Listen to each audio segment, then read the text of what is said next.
The following stories are inspired by documented paranormal encounters. Some locations and identities may have been changed to protect the people involved. These stories may be disturbing for younger audiences, and listener discretion is advised. This podcast is based on true events.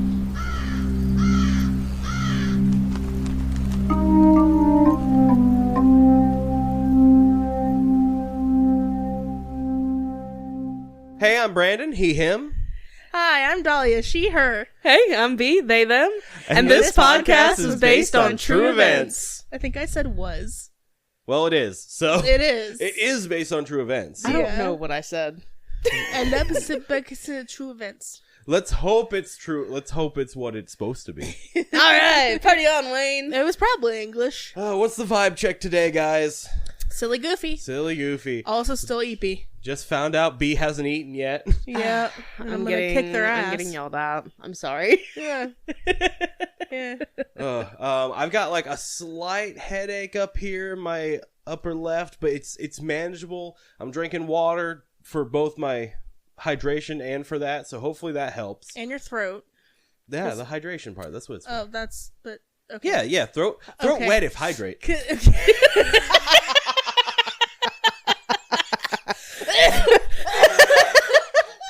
Shut the fuck up.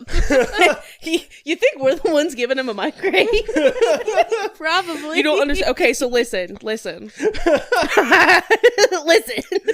I don't know Brandon's mics as well as he does, and he is doing such a wonderful job of explaining to us how to properly sit here and use the mics and yada yada yada. And we get done with that last session, and he looks at me and goes, "And you." So maybe it might a little bit be our fault.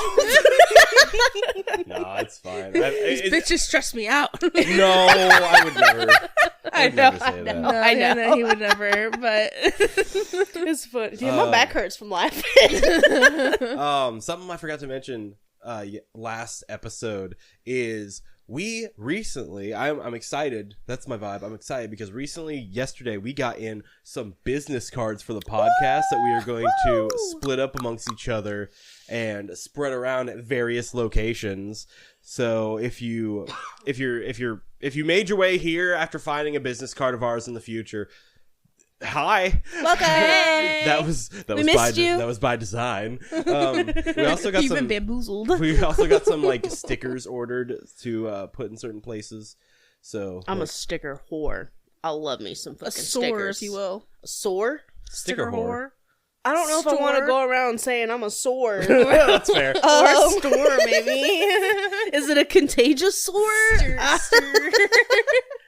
No, yeah. So we got those. Is a marketing ploy phase 1. So yeah, we're gonna divvy those up, and then if we have any friends who like, oh, you live in this part of the world that I don't go to very often, and you're here visiting, here, take some of these and spread them around. Mm-hmm. Trying to spread the reach. My partner that lives in New Jersey, you getting a couple. Yeah, absolutely.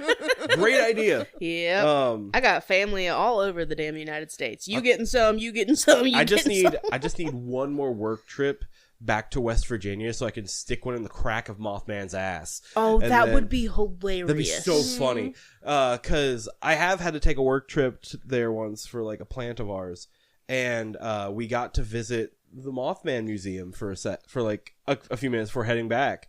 So I got to take a picture of me squeezing Mothman's ass, and it was Keep great. your hands off my baby daddy, Brandon. He had a quarter in his crack at the time. I think I have a picture of that still. But it's wonderful.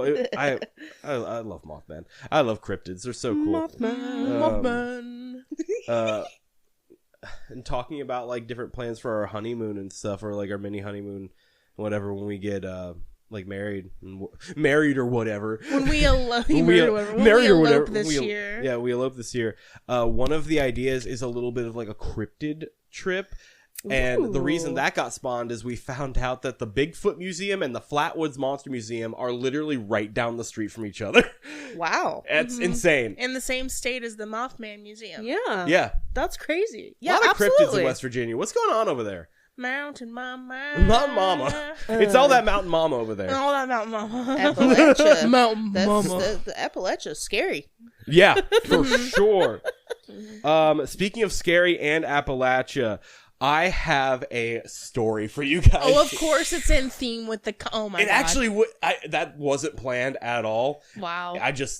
That's perfect. I'm just as surprised as you guys are, honestly. I love Appalachia stories. Me too. I love, This one is more of a cryptid story than it is a ghost story. It's not really... Hold on. Do I should have an intro for it. Let me... Yeah. Here we go. Ooh, that's right. This is such a creepy one. Okay. Are you guys ready? Yep. Let her rip, Tater Chip. All right. So, it's said that if you whistle, hum, or sing certain tunes, that it can allow certain things to find you. This is said to be especially true when out in the woods. In a vast, deep sea of green, there's plenty of things that can easily hide right out of eyesight, but can also easily pop up when you call for them, whether on purpose or not. As told by the show, these woods are haunted. I give you the story, It Came from the Woods. Southeast Illinois. Michaela and her younger brother, Brian, come from a long line of Cherokee medicine men and women on their mother's side.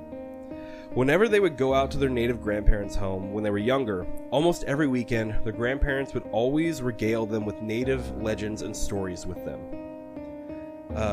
They were really sweet people who would always teach the siblings to keep an open mind. Brian especially enjoyed going hunting with his grandfather. Their father, however, was a very logical man, always studying, always feeling that there was a simple explanation for everything. Brian states that being raised with both his practical father and his more spiritual grandparents, he was hesitant about some things, but also very open-minded as well, which I think is a proper way to go about things. In 2018, the siblings and their father moved into a little town just outside of St. Louis. Why am I having trouble saying that? St. Louis? St. Louis, there it is. St. Luigi's. St. Luigi's! Oh, excuse me. Okay. Moved to a little town just outside of St. Louis, Missouri, on the Illinois side of the Mississippi River. Man, sentence... Am I good? I just know people from St. Louis are screaming right now. Oh, yeah. I almost said Mississippi, so Mississippi. I'm gonna try. Let me redeem myself. In 2018, the siblings and their father moved into a little town just outside of St. Louis, Missouri, on the Illinois side of the Mississippi River. Good job. Much better. Okay. Michaela was already in her 20s at the time, and Brian was just about to turn 20, so they're pretty close in age. But they were still living at home since they were going to school. Their new backyard was very open and actually opened up into the forest behind their house. One night shortly after moving in, Michaela is woken up by her dog Cicero at around 3 a.m. to use the bathroom. That is one I forgot about this. I think this one includes pet death, so just as a trigger warning, okay? Which I'll put in the show notes as well. I tried going through all of them and I just forgot to add this one as a trigger warning. Okay. Yeah. So, where was I? Right. So, one night, shortly after moving in, Michaela is woken up by her dog Cicero at around 3 a.m. to use the bathroom. While out there, Cicero, like dogs do, got a bit distracted with playing around outside when he was supposed to be doing his business. Michaela, wanting to get the dog's attention, then whistled to try to get the dog's attention. Immediately, she reports the air around them changing. Cicero came back to Michaela whimpering with his tail between his legs. Michaela remembers the night becoming very quiet, especially weird for this time of year, as the woods could usually be found filled with the sound of buzzing cicadas. But there was just nothing. Michaela started to feel weird tingling on the back of her neck. She noticed Cicero acting very on guard, almost as if he was going to lunge. Following Cicero's eyesight, she finally saw what was making her beloved dog so agitated. Peeking out from the side of a tree, just past the line where her backyard met forest, Michaela locked eyes with a tall creature. She could just make out its body of patchy fur, its back legs longer than any animal she had seen before. its protruding, beastly teeth wet with drool as she heard it emit a low, animalistic growl. But the thing that scared her the most was its eyes. They were locked onto hers. If it had just been a regular animal, Michaela suspects that it would have just scampered off. But this creature, this thing, she almost felt like it was sizing her up. Raw. Next. Hello? Jesus Christ. Hello? Anyway. She realized that she needed to get away. Like a normal person be. Yeah. This thing was going to be faster than her. There was no doubt about that. But what choice did she have other than to run? Michaela turned and sprinted to the back door, Cicero hot on her heels. The whole way back to the house, she could hear the creature's thumping footsteps getting closer and closer. The back door, slamming, woke up her brother Brian, who immediately assumed it was an intruder and rushed out to help. But upon getting to the kitchen, all he found was his sister babbling incoherently about, quote, this thing outside.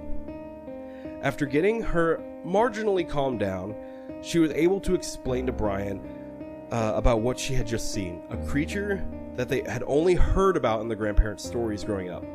A skinwalker. A creature of Navajo legend believed to be a type of malevolent witch who can transform into, possess, or disguise themselves as an animal. They are believed to be powerful sorcerers who gain their various powers through killing and other evil acts. Its name is even considered taboo because it is believed to bring misfortune at the mention of it. While Brian didn't necessarily believe what his sister thought she saw, he still believed that there might be a person trying to hurt them and assisted Michaela in locking every door and window in the house and turning off all the lights. They didn't think to wake their dad. He wouldn't believe them anyway. As they stood in the darkness together, trying not to breathe, listening for the faintest noise, that's when Brian said they saw it. The silhouette of a humanoid figure cast against the curtains in the moonlight, but it certainly wasn't human. Its long face looking almost like a snout. As they watched the silhouette move slowly across the windows and to the front door, when the handle started to turn, they both realized in horror that they had forgotten to lock it in their sweep of the house. Brian bolted for the door and was just able to grab the handle and lock it. But as he did, he heard a familiar voice from the other side of the door. "Brian, open the door." It was his grandpa's voice. "Brian, you must open the door." How could this be happening, Brian thought. His grandparents were all the way in North Carolina. Brian was speechless. He felt drained, almost as if the thing was slowly eating his soul. "Brian, let me in. Open the door." And to Michaela's horror, she saw her brother actually start to slowly go to unlock the deadbolt. "No, don't!" she cried as she pulled him away from the door. She remembered her grandparents had told her that a skinwalker needs permission of some sort in order to enter a dwelling. It can't come in unless you explicitly tell it you are welcome here. The siblings would sit by the door all night, listening to their grandfather's voice plead with them to open the door, telling them how disrespectful they were for not opening the door, as the thing paced the porch, double checking the windows. Finally, at around sunrise, it just stopped, as if it had never been there at all. To the siblings' credit, they did try to tell their dad about what had happened the night before over breakfast, but in true dad in a horror movie fashion, he just thought they were either messing with him or just misremembered the events of the previous night. Should have woke his ass up. No, for real. However, again, they didn't think he'd believe him anyway. But if it's there on your porch, he would have opened the door. That's true. Don't you think? Yeah. Maybe it was one of their friends playing a joke on him, he thought. Later that day, Michaela called her grandmother. Her grandmother is Cherokee and a medicine woman, so she understands these things way better than Michaela or Brian ever could. After giving her grandmother a detailed account of what she witnessed the night before, her grandmother started going into the things that they were going to need to help defend the home. Michaela was instructed to put juniper ash around the property to act as a protective barrier. Unfortunately, Michaela had no way of obtaining these kinds of items at that particular moment, especially with her not getting off work that night until 9 o'clock. So to say the least, she was a little panicked pulling into her driveway that night. Her grandmother had already made it very clear that this thing would be back. It knows you, she had told Michaela, and it's very dangerous, so you have to get rid of this thing. That night, after the siblings' dad had went to bed, Michaela and Brian stayed up, nervous but hoping for a quiet night. By 2:30 a.m., nothing out of the ordinary had happened yet. Maybe the thing wouldn't be coming back after all. Maybe the night prior had just been an overreaction to a normal animal doing normal things. But then the tapping started. An aggressive tapping like animal paws on the front door. It sounded more determined this time. As they approached the door, they could see the very same humanoid, but not quite, silhouette, plastered on the curtain by the moonlight. As the night before. Michaela and Brian then started reciting a prayer that their grandmother instructed them to say. This seemed to agitate the thing outside, for the noises were now starting to get louder.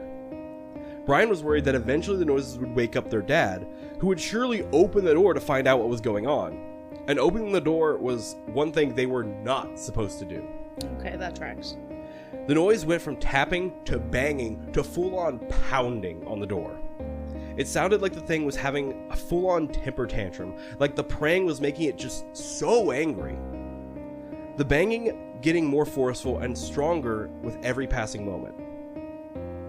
The inevitable then happened as their dad comes running down the stairs. Brian, Michaela, what is going on with all the noise? They tried to explain to their dad that it was the creature that they had been telling him about, but he was having none of it. Again, thinking it was just one of their friends messing with them. It's 2:30 in the morning, their dad had said, annoyed, as he grabbed the handle and swung the door open. Now normally, this is the part of the story where you would probably expect nothing to be on the other side of the door. The creature disappears, leaving the family confused and shaken up. However, what met their dad on the other side of that door wasn't thin air. As Michaela and Brian watched in terror, their dad comes face to face with the creature that had been begging so desperately to get inside up until then. Their dad's face drained of color as he stood there staring at this thing, frozen with his hand on the doorknob, no space at all between him and the creature. But to the siblings' surprise, instead of attacking their dad, they watched as the creature got on all fours and just ran away. It seemed to go from angry to scared in just a split second. As their dad closed the door, he turned to his children in shock. It's gone, he said shakily. Go to bed. And then bit forcefully, go! With that, the three went their separate ways and went to bed for the night. The next day, Michaela collected the juniper ash as her grandmother instructed her, covering the perimeter from north to east, to south, to west, to back to north. She also burned sage throughout the property to cleanse the area of any bad energy. Their father vehemently denied talking about the encounter, stating, I don't know what it was, I can't explain it, so it must not have been real. However, both siblings could very much tell their dad was still scared by the situation. Michaela moved out of the house in September of 2019 to live with her fiancé. She usually visits her dad and her brother around once a week, and while she's there, she likes to check that the juniper line is okay. It took Brian a while to feel safe at the house again, but now knows that if there's a knock at the door, it'll most likely be some body instead of something. Michaela had to get rid of Cicero after that night, saying that he had completely changed and that she knew that it just wasn't a good place for him anymore. She doesn't know what about the thing from the woods changed him, only that after that night, quote, he wasn't her puppy anymore.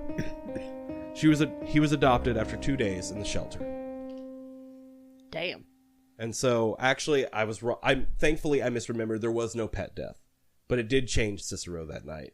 Shoo. And which still is not a good thing, yeah. But yeah, that's the story. I was struggling talking through that episode. I have like phlegm in the back of my throat. I was struggling. You did it. You did a great job. What are you guys' thoughts on that one? That was a good story. Yeah? Scary. Yeah. Those kind of stories hit different for me because part of my childhood was spent in an area like that. Mm-hmm. With my dad on his farm in the middle of literally buttfuck nowhere. Surrounded by woods. No, I get it. And you don't go outside singing or whistling or nothing at night because So you know this rule already. Yes. Oh yeah. My dad, that side of the family is very superstitious. And they they have educated me properly on what to do and what not to do. As they should. As everybody should be educated properly, I believe. Mm-hmm. What was I going to say? Yeah, I also grew up in the middle of the woods. Like, up to, like, 5th grade, I grew up in... It was in Indiana, but it was, like, just in the middle of the woods, in the middle of nowhere. Like, there was some houses around. But we would play down in the woods all the time. And I don't think I've ever really been scared of the woods until I moved to the city. Because at the time, even living there, I wasn't properly educated on what spirits and shit could do and, like, different things. I was never scared of the woods during the day. No, we would... It's at night. That's fair. To be fair, I wouldn't go out in the woods during the night. So, like, maybe I was then. Maybe I was. Would you guys like to see some stories from this story? Some stories from the story? What did I say? Pictures. I am struggling, apparently. Okay. Oh, that phlegm in my throat is just throwing me all off. So, I've actually got quite a few for you today. Beautiful. So this first one is the depiction of this creature, the skinwalker, from the show. So this is what they depicted it looking like, which, in my opinion, and this seems to happen in a lot of depictions, especially in media anymore, or to this day, of this creature, it seems to take on more of a Wendigo form. People seem to get the appearance of Skinwalker and Wendigo kind of like interchanged a bit when they are in fact two different creatures. This next one is a supposed picture somebody took that could be of a Skinwalker. I've seen this go around, and I'm not a fan of how this looks, but there you go. Oh. Could be real or fake, but this is what the claim is. Oh no. That almost feels like a crawler too. Could be. I wonder if they're like almost interchangeable. As or I'm very looking similar. at it, it matches that description more that dude had with the flat back and everything. No, you're right. And honestly, white. It could very much just be white people mixing up different cultures, creatures and stuff. That happens so often. And I'm not innocent of it. Well, I also just need to do more research because I don't know. No, for real. Yeah, I don't know if these could be like very similar things from the same.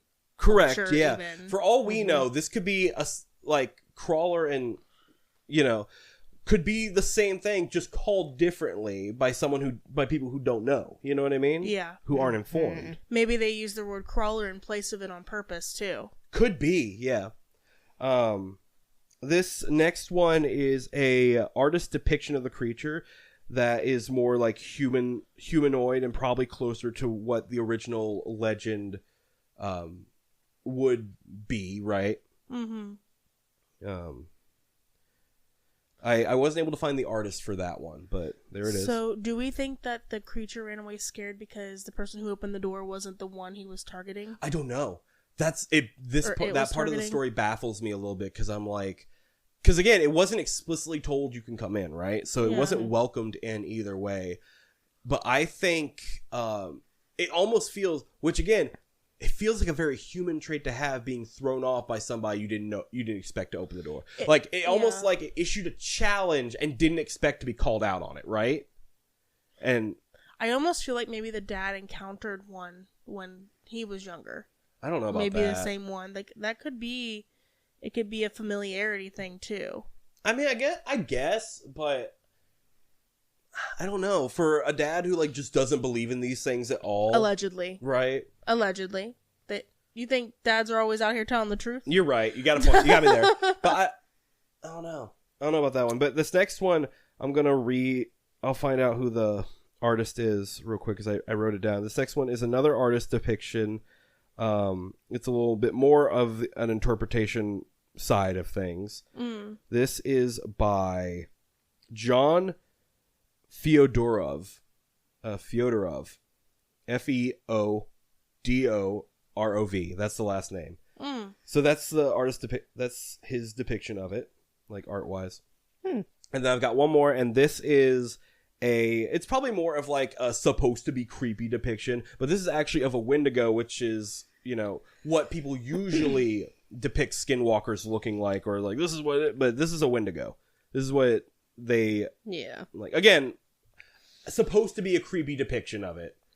Is But Wendigo, is that also, I'm saying the name. in It's spite of also my a Native question. American. Is it also one that you're not supposed to say? I don't think so as much about that, but they are completely different creatures. As a skinwalker is more of a wit. From what I understand, again, this is just a white boy trying to learn.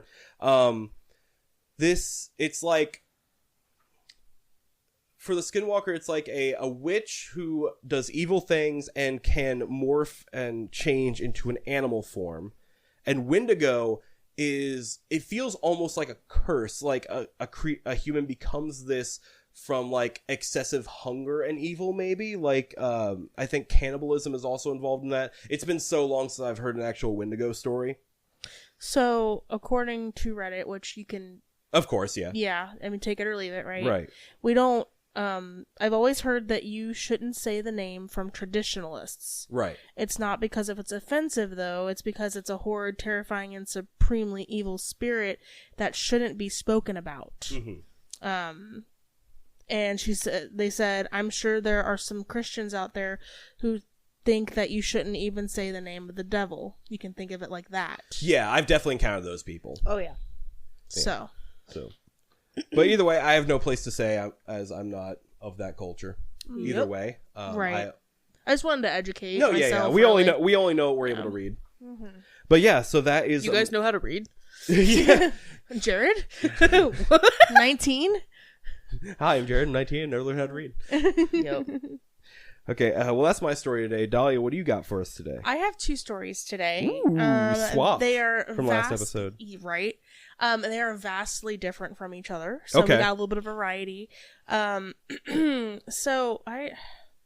This first one's a little different. You know what? You can form your own opinions. Sure. You form your own opinions. This allegedly true encounter was found on Reddit. Surprise, surprise. And I have titled it The Satanic Priestess. Oh, boy. I did not Here we mispronounce go. it that time. Okay. So, can I tell? Yeah, go for it. So when we were, we don't tell each other our stories during prep. We only tell the names of the stories so that we can come up with like the title of the episode, right? Yeah. And so she kept saying the Satanic Priestess, and it's the cutest thing. I don't know if I'd call it cute. I would for sure. I would. I think it's cute. You The guys are Satanic too much. Priestess. Anyway, So that's why she was like very proud of herself for pronouncing it right at that time. Satanic Priestess. There you go. So let's get into it. This is a long one. This is not me saying that. This is the author saying that. Okay. And the origin story of my paranormal investigation. That word is in quotes. I never believed in ghosts, apart from church spirits. Right. But I was always incredibly interested in the paranormal world. I remember as a kid sneaking into cemeteries, my cousin lived by one, and hoping to encounter a ghost, but no luck. I lived in the PNW. Do we know what that is? I do not. I have What no is it? idea. Okay, so, Do you know what that is? no. Okay. And every time I go into the forest, I look for Bigfoot, just in case I never saw anything. I thought I knew what that was, but you can look that up for me and tell me, and I'll keep reading. My rational mind continued to win. What is it? Pacific Northwest. That's what it was. Oh. Okay, so I do remember. So I think did, like Washington. Yeah, I did look it up, and for some reason did not fucking So like write it. I put in P and W. I didn't. PNW. No, I know that now. So I got Pratt and Whitney. So I was like, I don't know what that is. That can't be what she's Sponsor talking us, about. Pratt and Whitney, if you're. That can't be what she's talking about. So yeah, no, PNW, and I do remember looking that up and not writing it, and I forgot. So that's a fair. lesson learned. That's fair. Anyway, so they write, my rational mind continued to win without competition, but I still wore my Mothman t-shirts and watched every new cryptid sighting video on the internet. As you do. As This you should. is where my life took some twists. Some weird twists. I met a practicing satanic priestess at Dungeons and Dragons. What a Hell sit. yeah. What a sit. Yeah. Guess the satanic panic wasn't wrong. At first, I blew it off as one of those, sure, you're in league with the devil. Does my AC save against the attack? Then she proved it. Twice. Huh? All right, let's hear it. I'll leave it vague out of respect because she legitimately terrifies me now. I always feel like she can see me. ... The first example, she said some dude had robbed her by cutting trees down her property where she practiced, and he would be cut down. Okay, so I'm gonna say the sentence again, okay? Okay. So she's claiming this guy robbed her by cutting down trees on her property. Mm-hmm. And it's where she practiced her, I don't know if we'd call it witchcraft, I don't know what she did, okay? Right. And he would, quote unquote, be cut down because of what he did. A month later, he was in an accident and became a double amputee above the knee. Oh. Damn. The second, her husband and I worked together and I couldn't stand this guy.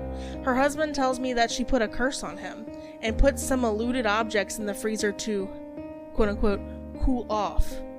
The guy's entire life was uprooted in the following months. Like tragic life rebuilding tragic. Wow.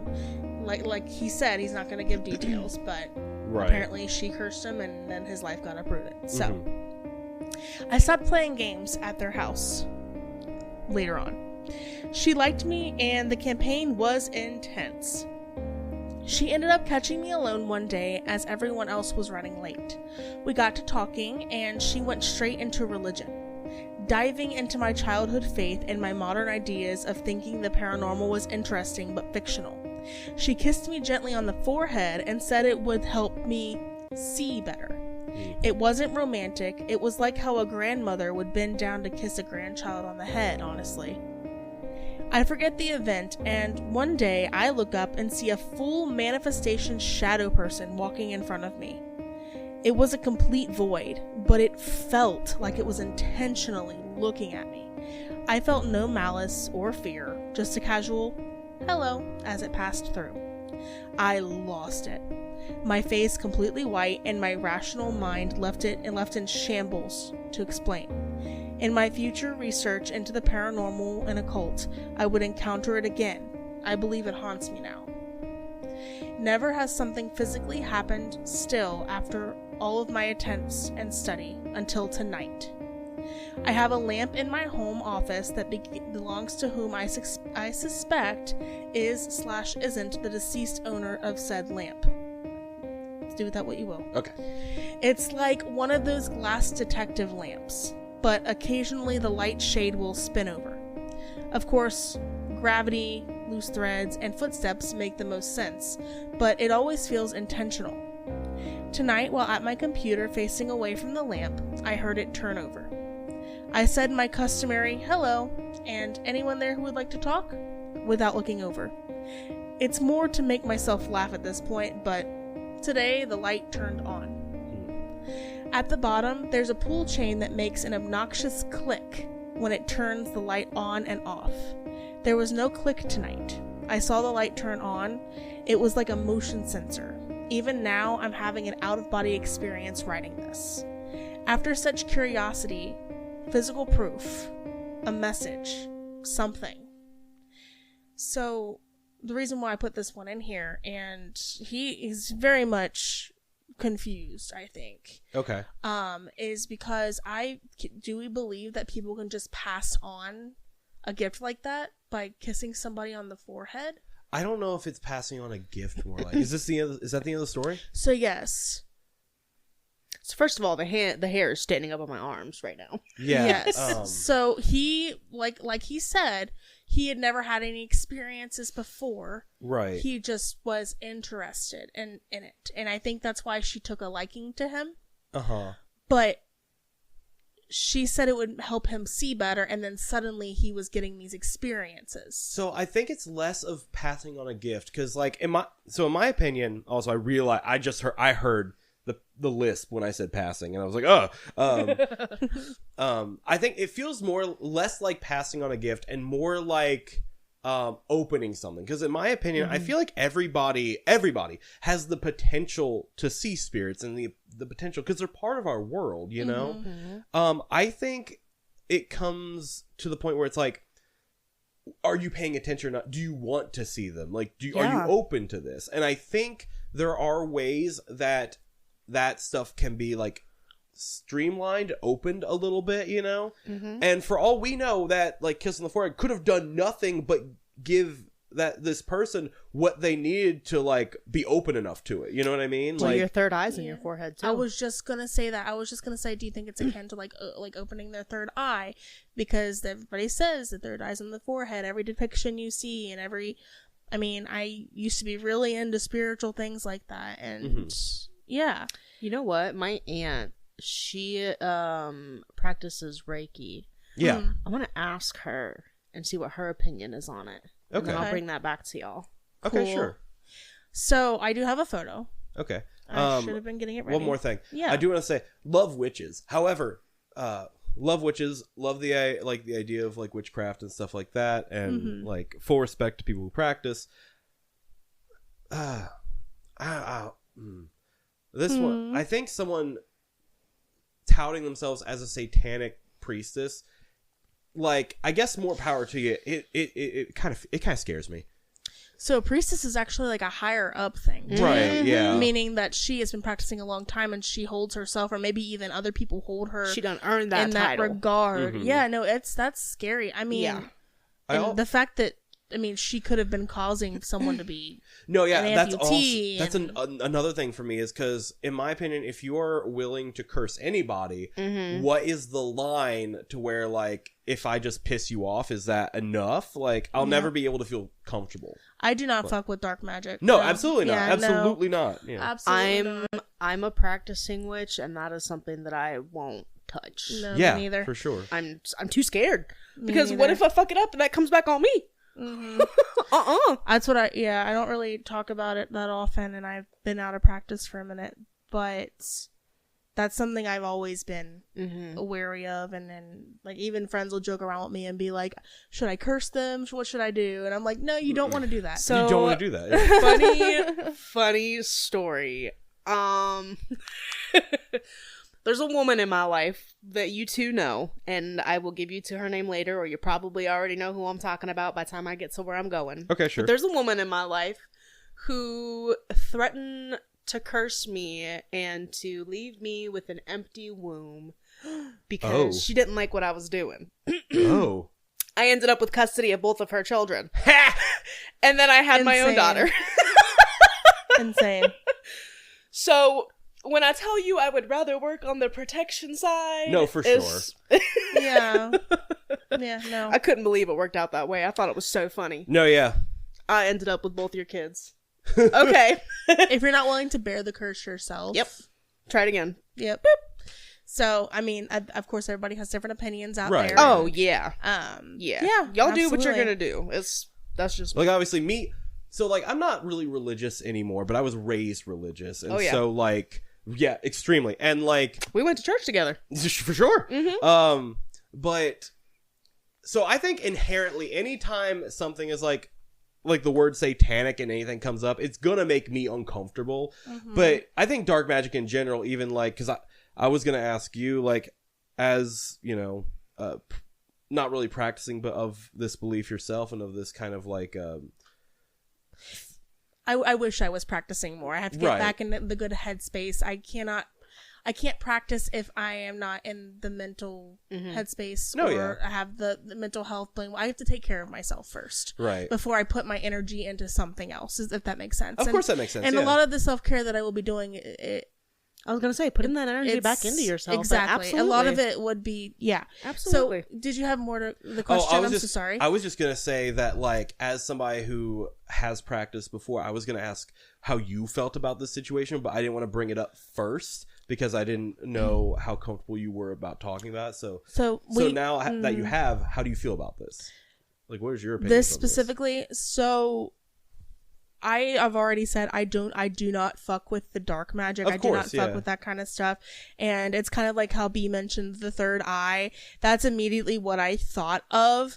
Maybe because he is so willing to believe and he knows what she practices. Yeah. It's many factors going in together, multiplied with the fact that, you know, he's already scared of her. Oh my God, what did she do to me? He's basically solidifying, he's manifesting that she did something to him. No, for sure. So of course something's going to happen. If you speak life into it, you and I talk about that, speaking life into things, and I mean it can be it's something simple. It could be something like this. Well, that's kind of what I was saying earlier with like, are powerful. it doesn't have to be that she actually did anything. Yeah. But as you said, with Power all those belief. factors, doing any action at all could be enough for this person to pay more attention. You know what I mean? Exactly. And of course they're going to see more stuff after that. Yeah, exactly. And I do have a photo. Okay, yeah. So it's a little bit silly. So it's from WikiHow. Let me read what I wrote here. It's how to give a forehead kiss. Oh my god. Only I edited it to be a quote unquote satanic priestess. Oh, I gotta see this. And really what I visualized is a goth girl. I love it. That's wonderful, honey. You did I a love great job it. with that, yeah. Thank you. Yeah, I just gave her a little choker and black lipstick and Where's her septum eyeliner. ring? Oh. Where's her bad. septum ring? Are you projecting? Are you a Maybe. satanic priestess? I plead the fifth. For the jet. B has a septum ring, if you didn't catch on to that. B has a septum ring and 2 nostril rings. Yes.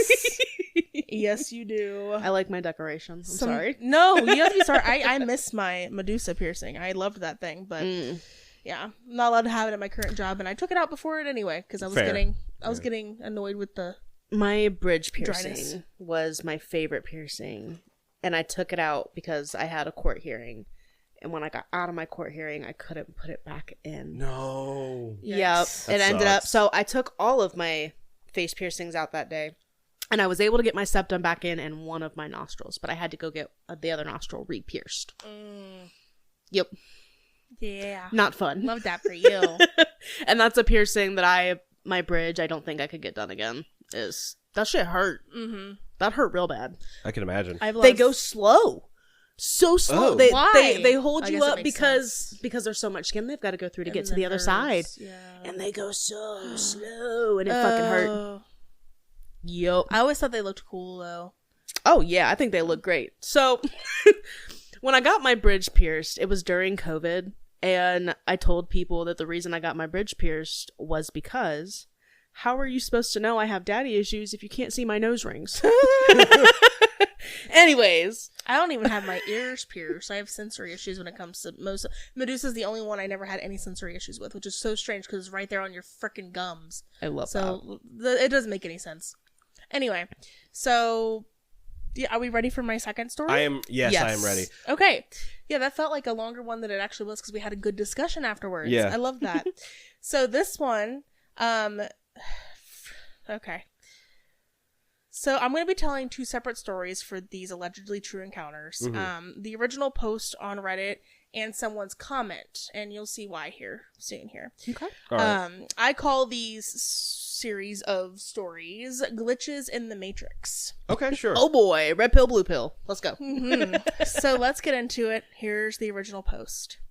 I was running late for work this morning while my wife was tending to our 1-year-old who was sick with a cold.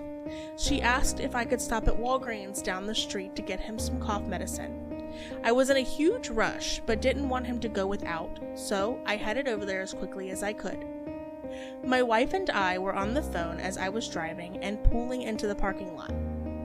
The street was busy and packed with cars, and as I was walking up to the store, I noticed a woman putting her screaming child into her car just outside of the store. My wife was reminding me which medicine to buy as I checked my phone for the time, and that's when it got weird.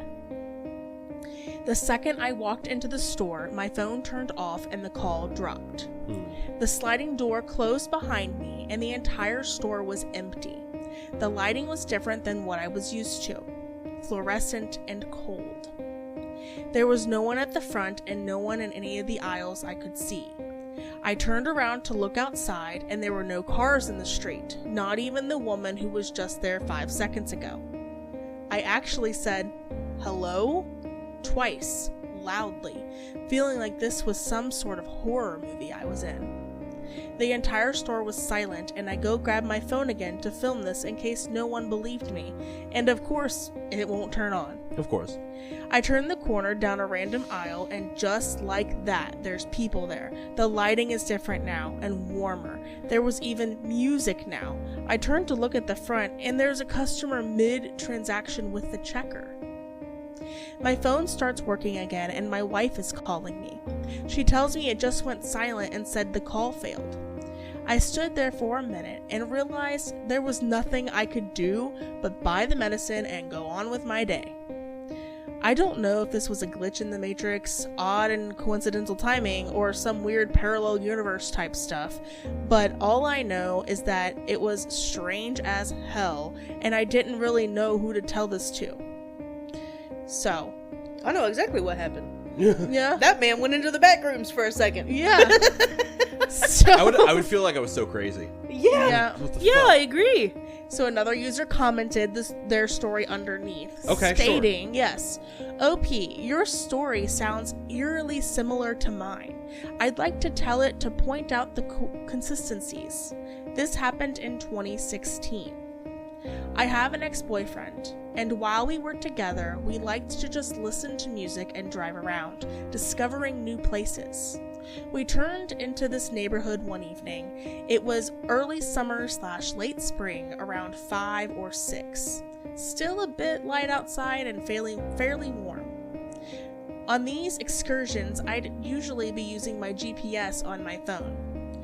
Once we turned into this neighborhood, things got very strange and unusual. What we first notice is that there is no one outside. No one bringing in groceries from the car or coming home from work. No cars on the road driving, even on all the streets we looked / drove down.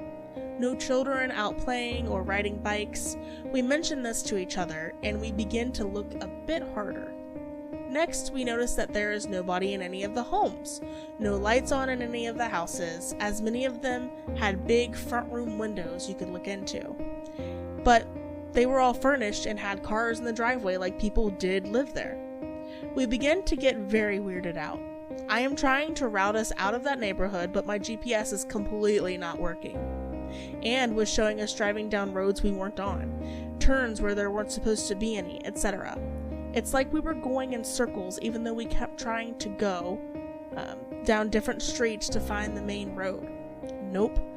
Nothing but eerie, empty houses. I think now that we were stuck in some sort of strange loop. It was reminiscent of a fake neighborhood used to test nuclear missiles on, but this was the middle of Fairfax, Virginia, where there surely would be no nuclear missile test neighborhoods. Hard word, though. Yeah, it is. Is it? Oh, yeah. Words are hard. Yeah. We both start to panic at this point, like, where the hell are we, and why isn't the GPS working? I have always been very good with computers and phones. I am majoring in IT now, and was no stranger to my Google Maps app. We finally found this one road that looked like it led out of the neighborhood. We took it as it was different from the others. What we discovered next shook us to our bones. It was a dirt road, unlike the others.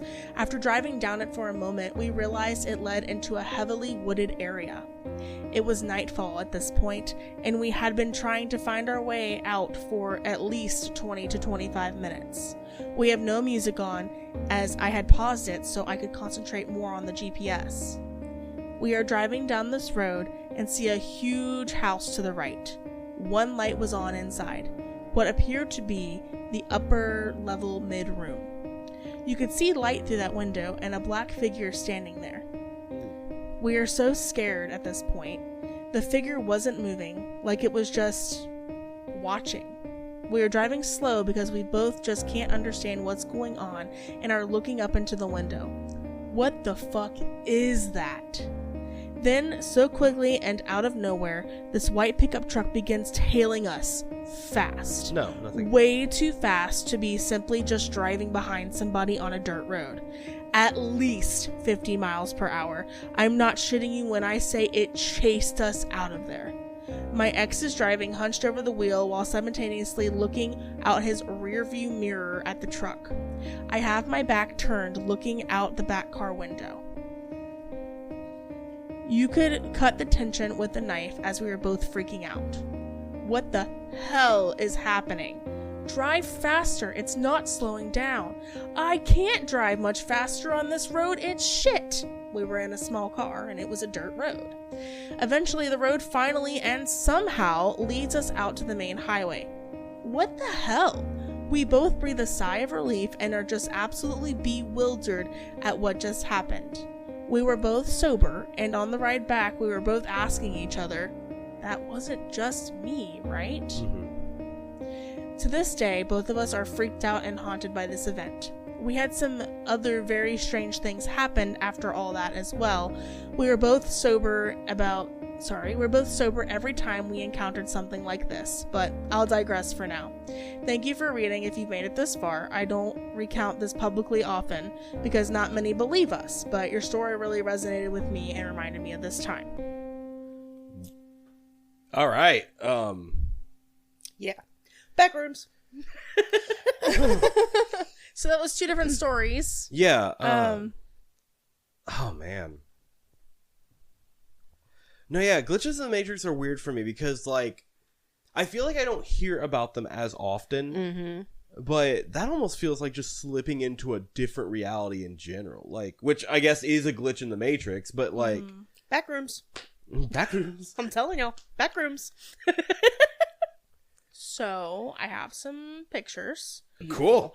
For the first image, I have a stock image of an empty grocery store that I thought was kind of creepy. Of course, yeah, absolutely. That's terrifying looking. It's obviously for the first story. Now, the lights aren't as cool and fluorescent as I'd like. They're a little warmer, but Right. I think they match pretty well. Yeah, just creepy shit. And then, okay, so for the second image, it's actually another stock photo. Let me get it here. Okay. And it's of an empty neighborhood. There are still cars, but it's empty, similar to the second story. Okay.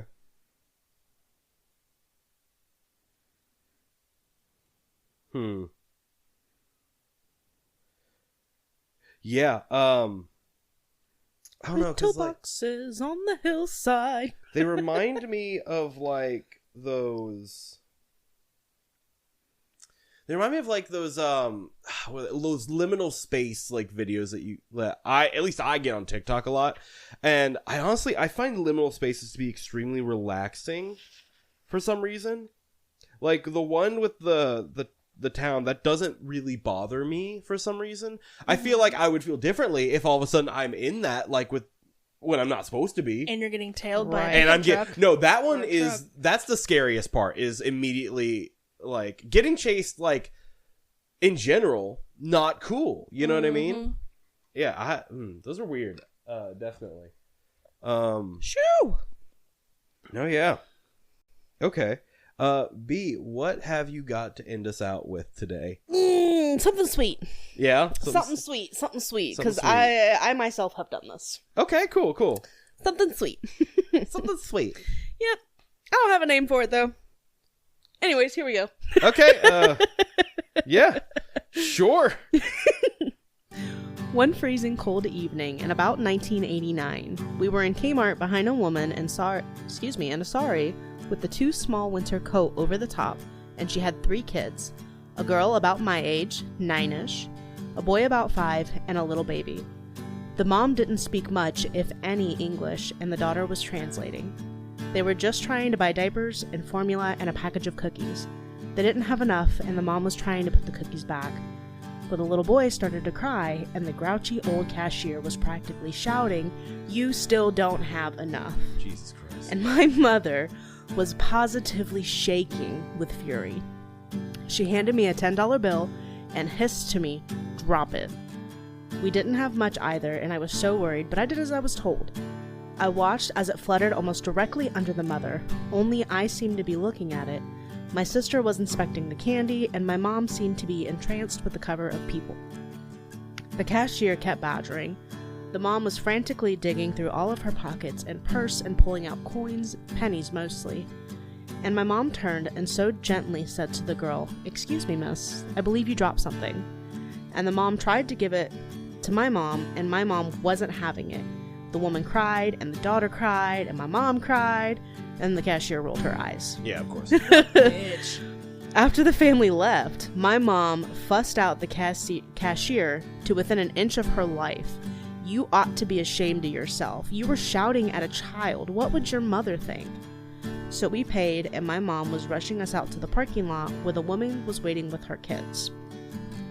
She gave my mom a paper napkin with some odd biscuits inside, and my mom fawned over them. Then, Mom took the lady by the elbow to our van. She opened the back and opened the old rucksack where she had our emergency winter gear. She gave this woman a nice long coat that fit her, and boots and coats for the 2 older kids. Fortunately, my sister's backup coat was blue, so the little boy wouldn't have to wear pink. While we were driving home, I asked my mom why she didn't just hand the woman the $10. Mom said that she couldn't imagine how brave that lady had to be to move all the way across the world without even speaking the language, and how we need to protect the dignity of others whenever we can. We can either be like the wart-faced cashier, cruel and impatient, or we can quietly buy some diapers and cookies. I miss my mom. Nice. Yeah. That's so sweet. I thought so. There's something to be said when you don't have much and you're still giving. No. Absolutely. 100%. So, for this story, the picture that I chose to go with it is the Coexist label. And the reason that I chose that is because of this little blurb on Wikipedia that I saw. Where is that? So, this is what Wikipedia says about the Coexist sticker. It says, the Coexist image is an image created by a Polish, Warsaw-based graphic designer. Yes. I'm not going to be able to say his name. Okay. You want to spell it? I don't know if I can. Oh, it's in characters that you don't. It's a very, very Polish Maybe name. take But a- if you just Google Coexist, Yeah. his name is right there. You could even take a screenshot of it. Maybe we can put it in the Oh, photos. definitely. I have the screenshot, so I can give that to y'all too. Sure. Anyways, Warsaw-based graphic designer in 2000 as an entry in an international art competition sponsored by the Museum on the Seam for Dialogue, Understanding, and Coexistence. Okay. The original version was one of dozens of works displayed as large outdoor posters in Jerusalem in 2001. It's designed to represent tolerance between religions. Love that. And I felt that that was fitting. Absolutely. But Absolutely. I'll send you that picture Yes. as well, that screenshot, so you can have his name. Sure, absolutely. But I thought that was a very lovely story. I do too. I like that a lot. Yeah, I think that was a nice, again, like you said, very sweet story to end this out on. Yeah, thank you all for listening today. You can check us out on Facebook, Blue Sky, YouTube, TikTok, Instagram. I think those are everything. Not Twitter. 'cause Fuck Not Twitter. Fuck Twitter. So those are definitely everything. Yeah, we have a Beacons page in the show notes below that'll take you to all of our links and stuff. If you have any stories, scary or wholesome, please, that you've experienced and that you've been through, please send them to TPIBOTE@outlook.com, and make sure you put in the subject who the story's for, whether it be B or Dalia, and then Dalia, who manages that email, will get that story to whichever one of them need it for them. Mm-hmm. Hell yeah. Also, if you do like our show, give us a rating or review wherever you can. I know you can on Apple, you can on Spotify, and you can on our Facebook page. Yeah, just let us know how we're doing. We'd love to hear from you. Now our first 5 episodes are out and everything. Well, I guess 6 now after this one. But yeah, would either one of you want to close us out this week? All right, go for it. And as per usual, this podcast was based on true events.